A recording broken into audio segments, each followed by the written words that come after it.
We move on next to Crito. This is jaysanalysis.com. We're going to discuss the next Platonic dialogue that deals with more of Socrates arguing his buddies into his own position. This time we're still dealing with his death, his impending death. And as I mentioned in the last discussion over Phaedo and in the Apology, the question was over whether or not Socrates should flee. Should he try to get away, continue living, support his family, his kids, so forth, or should he willingly accept death? You know, death is either something to be feared or something not to be feared. And for his whole life, basically, Socrates had been arguing that death was not to be feared, especially if you were a virtuous man. If you were unvirtuous, it was to be feared. You would be tossed into the Dante Inferno-ish levels of Greek Hades. But if you were virtuous, if you were essentially the philosopher, you had nothing to fear. In Crito, there's an extended discussion with his buddy over the logic in Plato's thought and Socrates' thought for willingly accepting the decision of the Athenian council to drink the hemlock and pass out into a state of comatose death and non-existence, at least from this plane. The argument commences over the plot that Crito had concocted for Socrates to escape. Socrates says, I've had a dream over a woman, concerning a woman who came to me, and this is a woman from the Iliad. Socrates has had a dream. He says, I thought I saw a glorious, beautiful woman dressed in white robes who came up to me and addressed me in these words, Socrates, to the pleasant land of Phthia, on the third day thou shalt come. Interesting similarities there to the third day, the resurrection of Christ, we might think.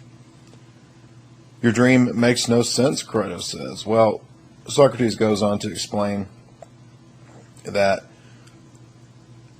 Crito is using normal selfish reasoning, the mundane reasoning of everybody who wants to live a boring, day-to-day, unexamined existence, unexamined life, is going to propose such a basis for fleeing the Athenian council's death penalty decision.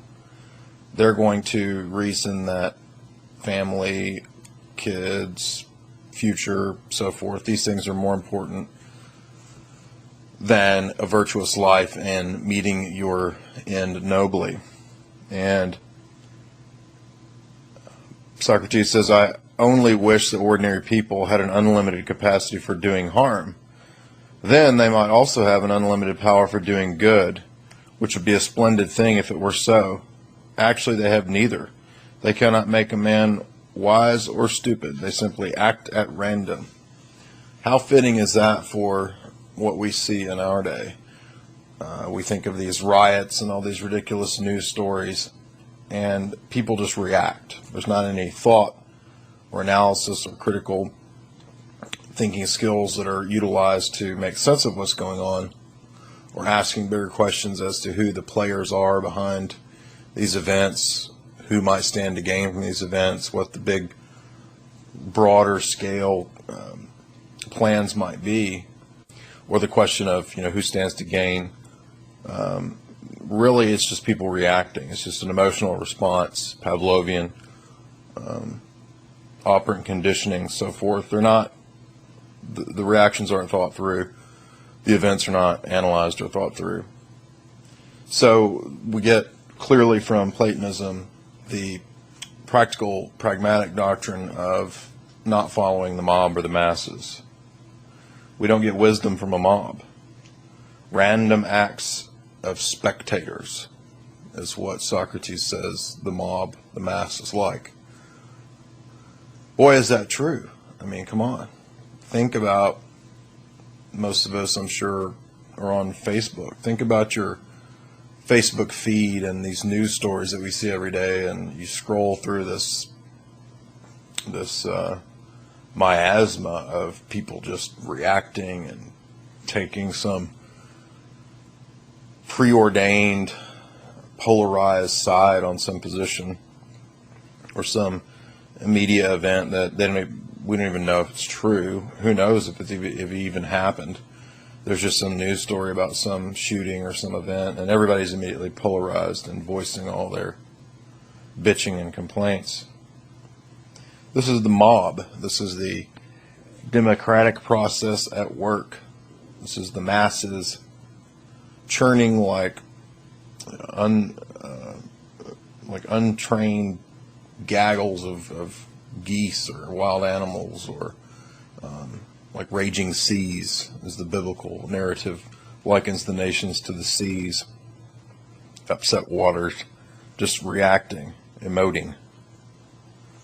And I guess with emoticons and emojis or whatever these things are called, we won't even need languages or words. We'll just grunt, and then we'll put out these little symbols, these stupid little faces and little popcorn and pizza and candy images.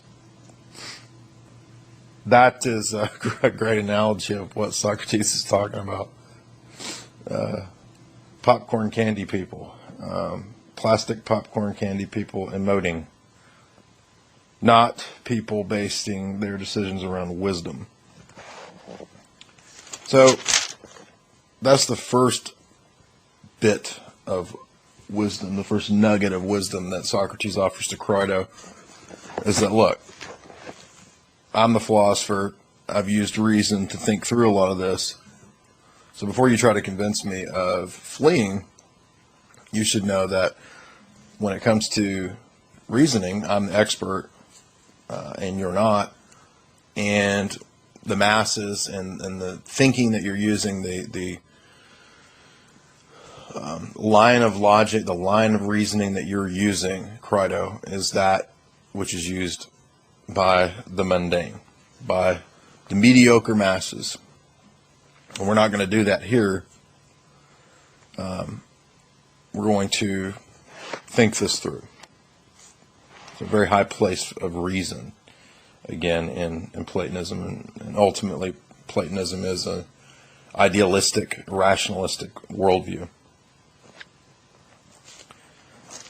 So he says, I'm going to let you present your arguments, Crito, but you're going to have to convince me with logic, with reason.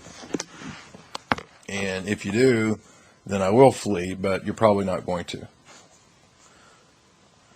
So the discussion commences, the argument commences. Socrates says, well, my first question to you is, if you're going to learn a trade, or if you're going to learn some skill, train your body for exercise or marathons, whatever, are you going to go to somebody who's wise in that trade or art or skill, or somebody who's foolish? Well, Crito is naturally somebody who's wise and good. Correct. You're going to go to the qualified person, the master or the mentor.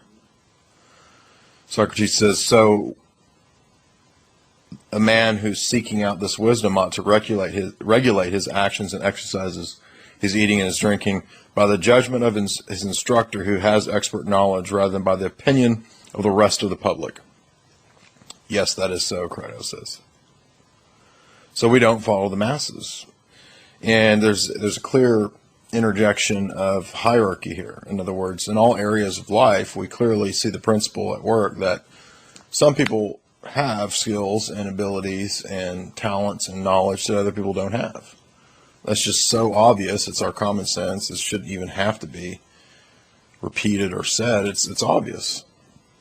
I like to play basketball, but I'm not as good as Kobe Bryant. I'm like, 1% away from being as good as Kobe Bryant, but no, I'm joking. I'm not near as good as Kobe Bryant, right? He's way better than me in basketball. But, I'm not going to, say, adopt a worldview where because I am not able to face up to reality, an immature, childish view, which says that, well, now everybody's equal. Kobe is no better than me at basketball. That's just retarded. I mean, come on. Nobody really believes that, despite what lies they want to tell themselves. And so in the same way, this is kind of across the board, obviously true. I mean, there's just a natural hierarchy that exists. It's in nature. Some animals are able to do things other animals aren't. There's a natural hierarchy, a natural system of talents, merit, ability, whatever you want to call it, that exists. And the wise man is the one who is skilled in his particular art or field, distinguished from the fool who is no good or terrible or whatever.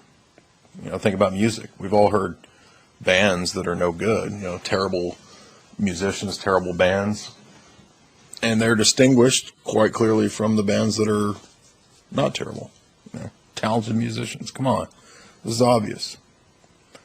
But we see with cultural Marxism or with radical left views, radical feminism, radical egalitarianism, this idea that, which is based on envy, that if we can level the playing field and cut everyone down, then everybody will be able to, do well or rise up or whatever, which is just not true. I mean, anybody who's going to be serious about learning some trade or some skill or craft or some art is going to have to study under a master of that art. I like films. If I wanted to go into, studying directing or film, whatever, film school, I would be studying the arts of, Stanley Kubrick or Martin Scorsese or, Orson Welles, any of these great directors. You would study the masters of that craft to get better. Just like in philosophy, Socrates is saying to Crito, it's not any different.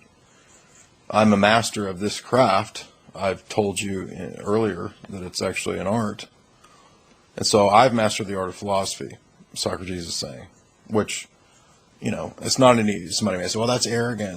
Well, that's not any more arrogant than, Kobe Bryant saying, I'm pretty good at basketball. I've lived this. I've done it for, most of my life. It's my career. He's a however many time MVP All-Star. Obviously he's good at basketball, right?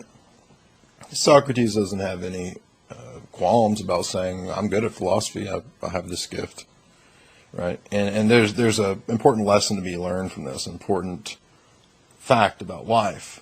And we saw a similar lesson in the Apology, that the reason Socrates was good at philosophy, the reason that the oracle at Delphi told him that he was knowledgeable and was the wisest man in Athens, was because he questioned, because he did not assume to be the master of his craft. And in the same way, this is distinguished from the average citizen, from the mob. Okay, we think of, say, the Dunning-Kruger effect, which is an actual scientific study approach that's been taken analyzing the inability of incompetent persons to assess their own incompetence. Okay, so Stefan Molyneux talks about this in his podcast quite a bit. So if you have people that are, not particularly bright, they can often be very arrogant. So it's actually not the case that stupid people or mobs, so forth, your average Joe Sixpack, it's not the case that they are actually humble because they're Joe Sixpack. Oh no, quite the contrary. They greatly overestimate their skills, talents, abilities, and knowledge.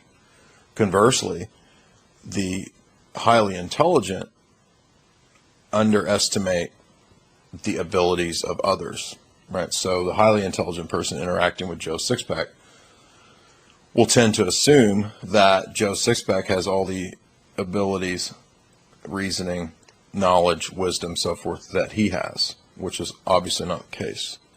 So this is why we have this disparity in, well, just in life. It's just the way that it is. And if you happen to be an intelligent listener or reader of my stuff, then you probably experience this as well. I know I have many times in my life, dealt with, especially in my 20s when I was very idealistic, dealt with people that, I couldn't understand why none of these people cared about what I was interested in. I couldn't grasp, why the information I would bring them, or, if I gave a talk or if I did a debate at the university or whatever, I could never understand why people tended to get so angry about topics. And as you get older, you learn that, well, it's just the way that it is. There are plenty of people who are not ever going to wake up. They don't want to be awakened. They don't want to learn any of these things. So it really is the Dunning-Kruger effect, and that really is accurate. It certainly conforms to my experience. And I think that Socrates would agree. Socrates would say, yeah, the Dunning-Kruger, that's what I was talking about a long time ago.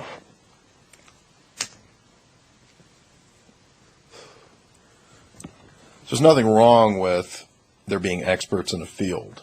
This is just, again, common sense. And Socrates doesn't have any problem saying, I'm the expert in philosophy, so we're not going to follow the masses. So in a way, there is an elitism in Platonism. But it's not an elitism just for the sake of elitism or for egoism or for, self-centered. It's an arrogance. It's a confidence based on what's objectively the case. I can think of many instances in my philosophical academic career in undergrad and grad school where there were just plenty of people who were not able to do philosophy. In much the same way that I'm sure there are many people who are just not capable of playing basketball very well. Perhaps they have some physical disability that makes them unable to dribble. This is just reality. So you can either face up to it, or we can adopt delusions. But delusions have a funny way of catching up to us over time. So when we adopt delusions about the world, the great delusion of our era is relativism, moral and epistemic relativism. There's no objective absolute truths. When we adopt those views, they might be fun for a while. We might be able to party a little bit, but over time, they have a way of catching up to us, because when we live as if there are no truths, the harsh realities and truths of the world often catch up to us. Especially if you are, say, unhealthy. If I decide that nothing is objectively true, and if I decided to do heroin all the time, well, I'm probably not going, or say meth, something even worse. My body's not going to last very long doing meth and believing, based on relativism, that meth is not going to hurt me. So we move on, and the discussion turns to a somewhat controversial topic in Platonism, and that's the question of authority. Authority. Since there are experts, naturally it would lead to the idea that there are authorities. In libertarian circles, the idea of authority is often derided, and certainly in logic there is the fallacy of authority. But the fallacy of authority only goes so far, because, for example, not every claim is a priori. So you do have a posteriori claims, which are claims based on experience, that naturally would include the testimony of experts. This is why in court cases you have testimonies from experts, right? So an a posteriori, or a claim based on empirical evidence, is not as strong as an a priori non-empirical claim, which would be something true by definition, or something axiomatic, something mathematical. Those claims are obviously stronger because they're true by definition, or they have a logical necessity to their conclusion. But we can't discount all authority claims, because ultimately, and this gets into some heavier epistemic questions and doctrines of epistemology, but I believe in the view that's called coherence theory, which is the idea that ultimately at base all of our claims, at a certain point when we get down to the most foundational claims that we have, they're going to be circular. So, for example, if I say something like, if we want to talk about the definitions of words, well, ultimately there's no way to talk about linguistic philosophy without using words, right? So it becomes circular. If we think of Gödel's incompleteness theorems and we talk about mathematical sets, ultimately we will be in a circular loop where we can no longer stay inside the set to make sense of the set in any kind of meta-logical way or meta-mathematical way.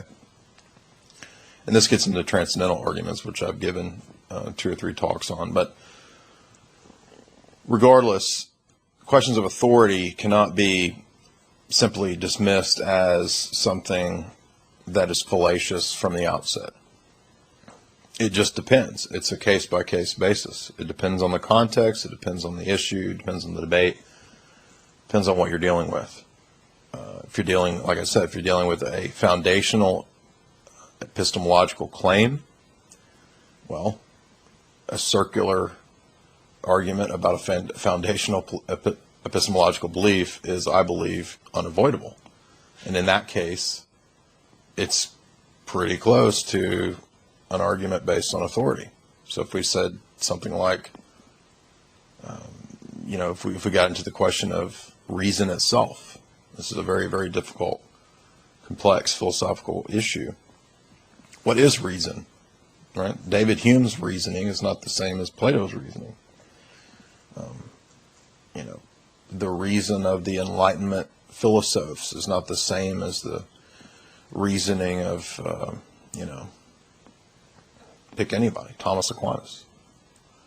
There might be similarities here and there, but everybody seems to have this presupposition, this assumption that reason is just the same. Like we all know what reason is. No, actually we don't. That's a very difficult, tough issue. And I plan in the future to do some discussions just on the issue of reason itself. I have a different view than probably most modern philosophers and thinkers would have on that question. But regardless, it's illustrative for the fact that, again, we can't take something like the question of authority and just, pigeonhole it as something that's immediately fallacious. And in Platonism, because of the idea of hierarchy and because of the idea of that there are experts, for Socrates, authority is not immediately wrong or something to be rebelled against or something, or some insane oppressive concept. This is all comes out of the Enlightenment. Or the dialectic of the Enlightenment is either total statism or atomistic individual, anarchic type, rebellion. So you have the Jacobins and the Girondins in the French Revolution. You have, Jefferson type democratic revolutionary views, classical neoliberal economics manifested in the economic sphere versus, say, Keynesianism or Marxist socialism. These are dialectics. So in the same way, we can't put authority, the question of authority or the state, into a dialectical trap. So Plato has a very strong view of the state. We know this, of course, from the Republic. The ideal state is the Republic with the philosopher king and then the guardian class under him, sort of the warrior Praetorian Guard, and then the worker class underneath them. So this three-tiered superstructure is very much a Platonic idea and is very much hierarchical. Naturally, then, Socrates is not going to argue that laws enacted by the state are to be rebelled against. And the argument is then given that rebellion is an attack on the state, because there is a hierarchy. There's a covenant that's made between the person who grows up in a state, between him and the rest of the social order, and he's not in any kind of place or has no ability or cause to rebel against that. So very much opposed to the idea of the revolutionary, and this is where, modern revolutionary usages of Plato can be somewhat ambiguous or questionable, because many revolutionary movements in the last 400, 500 years of the history of the West have relied on certain ideas out of Plato. And it is there. We do see it in ways, because the Republic itself is the idea of the Soviet. But at the same time, Plato, Socrates, they are pretty hardcore statists. They would argue, because they, had no conception of what would say later come with Jewish theology or in Christian theology in the Middle Ages, the idea of a division of powers between the church and the state. For the Greek view here in Plato, it's statism. The state is the embodiment of the divine, and that's what we see in the Republic. And for that reason, Socrates does not believe that the individual can ever break the covenant that he has with the state in which he was born into. So the pros of this view, we can say, is that there's a line of reasoning that we can understand here. We can see why he would think that you can't go against the state and that you're born into a covenant, because hierarchy is natural. Right? So it stands to reason. We can see how he would get to that point. And he extends on that argument that we mentioned before about not fearing death if you've lived virtuously. Right? So if he runs away, then that kind of casts doubt on the philosophy that he's espoused all this time. Because he's been saying all this time not to fear death, and if he runs away, well, it looks like he fears death. So maybe his teachings, his claims of virtue are in question.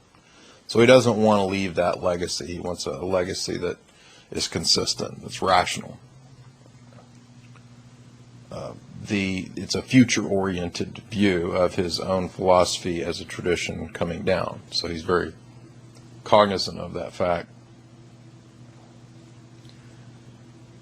The loss of credibility, in other words, would be detrimental to the worldview that he's promoted and presented this whole time.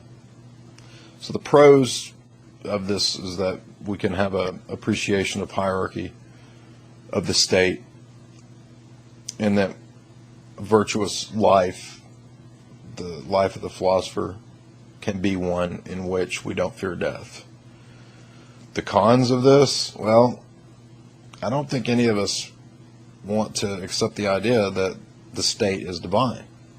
This is a great innovation in the history of the West, that the theology of Moses and the prophets, and then the theology of Christianity of the patristic era, which it inherits, brings, and that's the idea of division of powers. So there's a positive aspect to church and state relations, and having a law that is above the state. And we saw, Socrates hinting at that in Phaedo. He hints that on the one hand, he does think that there's a law above the state, but not having any view of division of powers of, church and state, Socrates naturally had to adopt the view that the state itself is the incarnation of the divine. So you can't go against that. Even if he in himself believes he's called as a prophet in a way, and teaches the Athenians what he sees as true, if that state determines that it's time for him to go, there's nothing you can do about that, because that's in a way a divine ruling. So, but I don't think we want to adopt that. We don't want to adopt that this is an area that we would want to in my view, critique in Socrates and Plato. We don't want to adopt the view that the state is a divine incarnation, insofar as that meaning that its rulings can never be wrong or should never be opposed. If the state says, rape your family members and, sacrifice your firstborn, no. And that's something good that we see in Exodus. So there's a clear distinction between what we see, say, with Moses and Pharaoh. Pharaoh wants all the firstborn to be sacrificed to the state, and Moses says no. That was a good, correct, right thing to do. So if we compare Moses to Socrates, Moses gets the upper hand on that question. Socrates, pretty much in line with Pharaoh. You got to do what the state says. So that's why we need more than just human reason. Human reason itself can do a lot of great things. It's a great tool.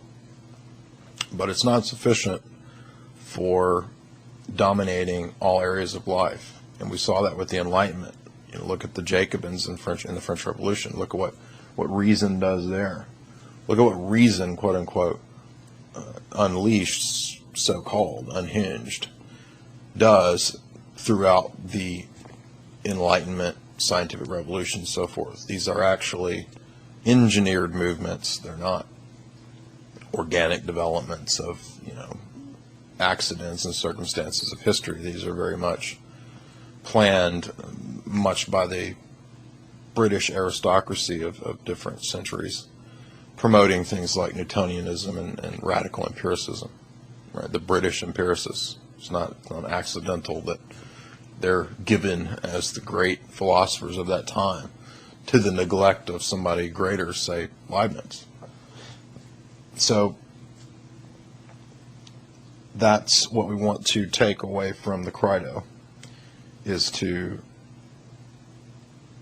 appreciate the line of reasoning, appreciate the humility before authority and before experts, because obviously there are experts and there are authorities, and at the same time we want to not accept everything that Socrates says, because there's a danger in this leading to total statism, leading to, think about our present era where the majority, the masses, will do whatever the state says. There's no reasoning, no critical thinking, no logic. If the state says murder all your offspring, they'll do it. So don't be a brainwashed, mundane, mob, mass mind zombie. Utilize critical thinking. And I think we'll conclude there. If you like this, again, it's jaysanalysis.com. Tell your friends. Help me out here. We've made progress through some pretty heavy, important works of Plato, foundational texts for the history of Western philosophy. And we'll be moving on next to some of the smaller dialogues, Charmides, Lysias, and see what we can, Laches, see what we can get out of those texts. So, Lysis, excuse me. So again, jaysanalysis.com, help me out, subscribe, $4.95, you get a college education for a lot cheaper.